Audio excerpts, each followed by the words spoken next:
5 seconds to go.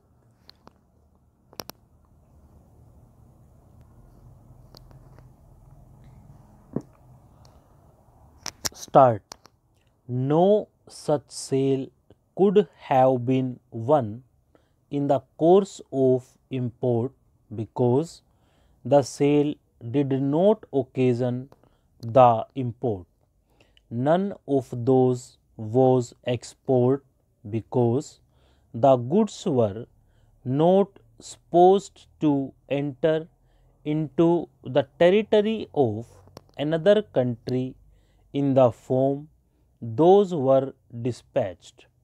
The analogy of sales from duty free shops was irrelevant, for it always remains on the other side customs frontier, and so the risk is transferred before crossing of the frontier.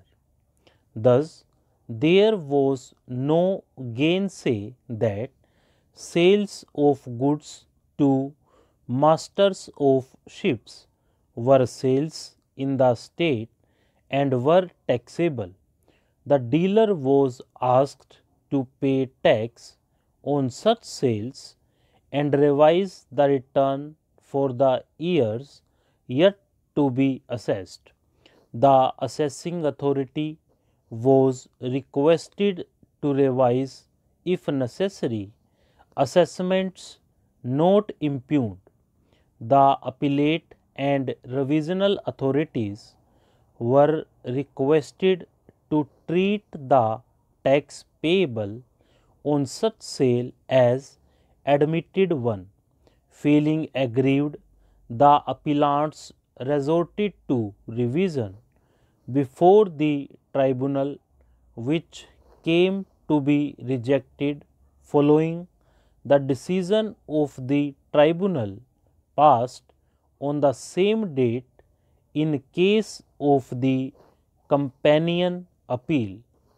The appellant carried the matter by way of a writ petition bearing number 6 of 2007 before the High Court, which came to be dismissed by the High Court, upholding the decision of the authority which had held that the sales in question would be amenable to sales tax under the 1994 Act.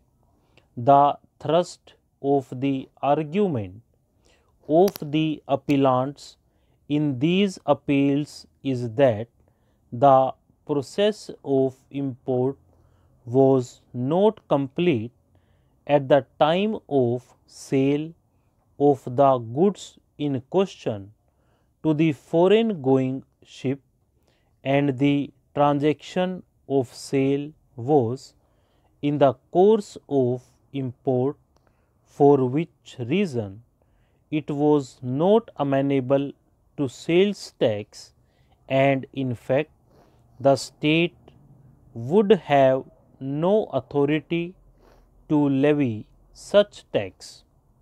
To buttress this submission, reliance was placed on Article 286 of the Constitution of India, providing for restrictions as to imposition of tax on the sale or purchase of goods, and on Section 5 of the CST Act, in particular subsection 2 thereof, to contend that the sales in question shall be deemed to have taken place in the course of import of goods in the territory of India.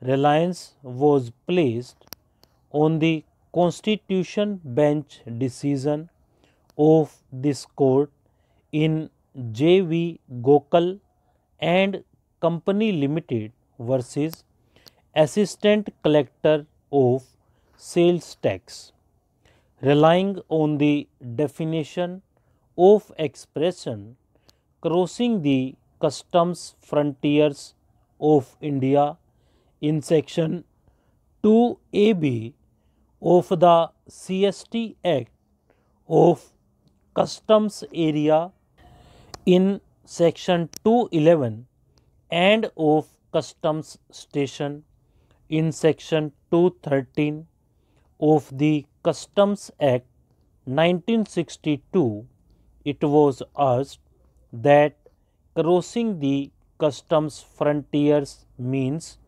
crossing the limits of the customs station, including crossing the area in which imported goods or exported goods are ordinarily kept before the clearance by the customs authorities. Reliance was also placed on the decision in Minerals and Metals Trading Corporation of India Limited versus Sales Tax Officers and others, which has had occasion to construe section 5 of the CST Act. It was then urged that the goods in question were kept for warehousing, and a declaration was given by the appellants that the said goods would be exported to foreign going vessels as ship stores in terms of section 88 of the Customs Act.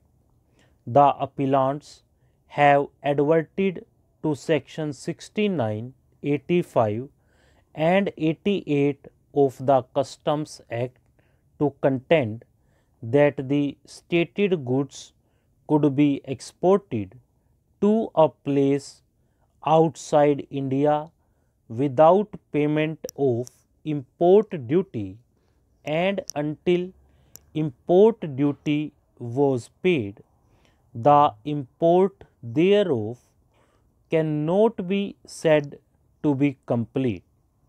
Reliance was then placed on the decision in Indian Tourist Development Corporation Limited versus Assistant Commissioner of Commercial Taxes, which according to the appellants applied on all fours, as even in that case the goods were kept in the bonded warehouses and then supplied to duty free shops, which transaction has been extricated from the applicability of sales tax payable to the state on the ground that the goods had not crossed the customs frontiers and the sale was deemed to have taken place in the course of import of goods into the territory of India. According to the appellants, the finding recorded by the authorities below, which commended to the High Court, was completely in the teeth of the aforesaid decision. The appellants have distinguished the decision in Madras Marine on the premise that in that case the goods were intended for re-export only, and in that context it was held that there was a necessity of a destination in a foreign country. Moreover, the said decision has not considered the efficacy of Section 2AB of the CST Act, nor noticed the dictum in J.V. Gokal which dealt with the case of import. It was urged that the decision in J.V. Gokal had been followed in a recent decision in state of Kerala and others versus F.R. William Fernandez. Stop.